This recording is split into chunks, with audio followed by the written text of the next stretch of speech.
আমরা এখন select statement দেখব। গোতে আমরা সিলেক্ট স্টেটমেন্ট মূলত ইউজ করি যখন আমরা মাল্টিপল চ্যানেলস নিয়ে কাজ করি তখন।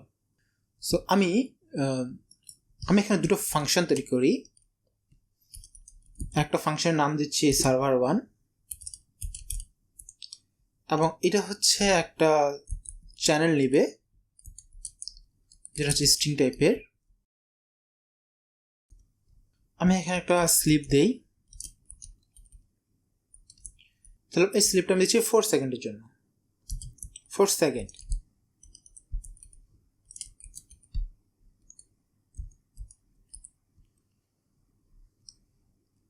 এবং আমি এখানে বলছি যে ch1 এই চ্যানেলের মধ্যে আমি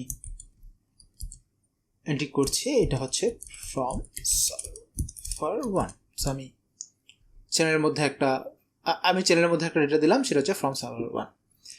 আমি আরেকটা নিব সেম এজ server1, বাট এটা হচ্ছে server2 এর জন্য।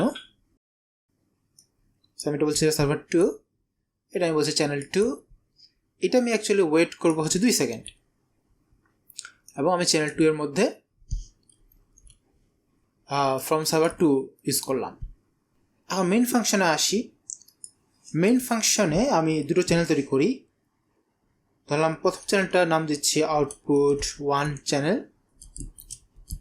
এটা হচ্ছে একটা চ্যানেল তৈরি করবে যেটা হচ্ছে স্ট্রিং টাইপের, এবং আরেকটা হচ্ছে output2 নামে,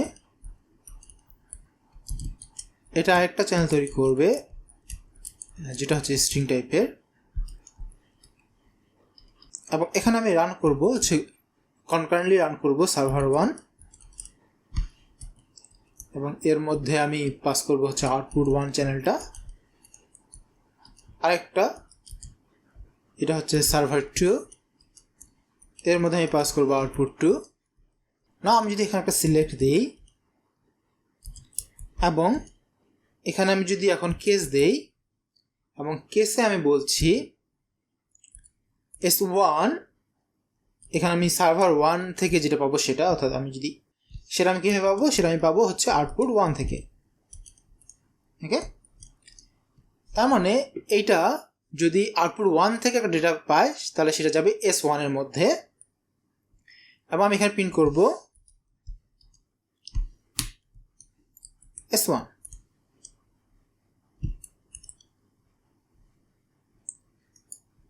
এবং যদি একটা কেস দিচ্ছি s2, এটা আমি পাবো কোথা থেকে, output2 থেকে। যদি পাই তাহলে আমি কি করব, তাহলে আমি প্রিন্ট করব কি s2। ওকে,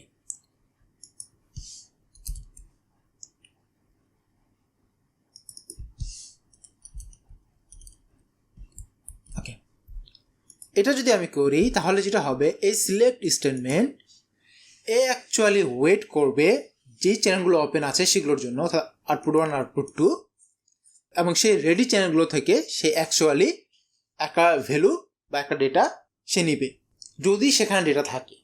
এই সিলেক্ট স্টেটমেন্ট যেটা করে, অ্যাকচুয়ালি লুক আপ করে যতগুলো ওপেন চ্যানেল আছে সবগুলোই, বা রানিং চ্যানেল আছে সেগুলো, এবং সেই রানিং চ্যানেলগুলো থেকে সে ডেটা পিক করার চেষ্টা করে। সে যখন ডেটা পায় তখন এইটা রান হয়, তখন এই কেসগুলো অ্যাকচুয়ালি রান হয়।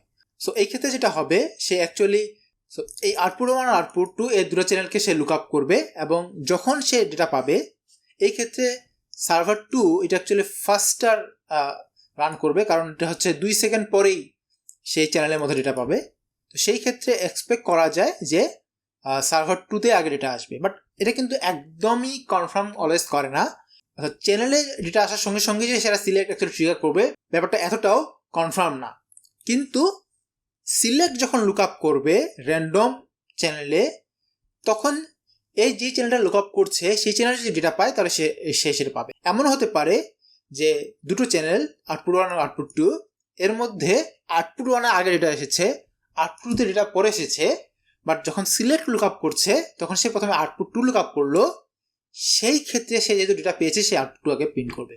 তো এটা একটু আমাদেরকে মাথায় রাখতে হয়, বাট ম্যাক্সিমাম টাইমে আমরা দেখতে পাই যে এটা একটু ফাস্ট কাজ করে, সেই ডেটাটা আমি আগে আসি। সো এখানে আমি এক্সপেক্ট করতে পারি যে S2 অর্থাৎ ফ্রম সার্ভার টু এটা প্রিন্ট করবে। আমি যদি এটা রান করি